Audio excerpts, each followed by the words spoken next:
Magandang araw mga kapatid mula dito sa Jeongju, South Korea. Ako po si Camille Samonte ng News 5. Andito tayo ngayon para i-cover yung unang sesyon ng APEC Economic Leaders Meeting na dinaluhan ni Pangulong Bongbong Marcos. Personal po na tinanggap ni South Korean President Lee Mae-jung ang mga leader ng member state at guest nation nga para dito sa pagpupulong ng mga leader kung saan inaasahan na tatalakayin nila yung mga issue na kinahaharap ng rehiyon pagdating sa trading at investment. Sa gitna po yan ng banta ng pagpataw na mataas na taripa. Dumalo rin dito sa pagpupulong si Chinese President Xi Jinping.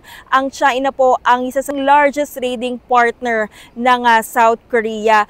At si US President Donald Trump naman ay hindi na dumalo ngayong araw dahil umalis na siya kahapon, kaya malabo na magkausap sila ni Pangulong Marcos. Bilang host country, nagbigay ng kanyang opening message si South Korean President Lee Mae-jung at sumentro ito sa paghikayat sa mga leader na magkaisa sila at palakasin yung kanilang kooperasyon para nga mas maging bukas at matibay ang kalakalan sa Asia Pacific. Sabi niya, bagamat hindi magkakasundo o paiba-iba ang posisyon ng iba't ibang bansa pagdating sa trading, ay dapat daw magkaisa silang lahat para nga lumago ang ekonomiya ng bawat isa.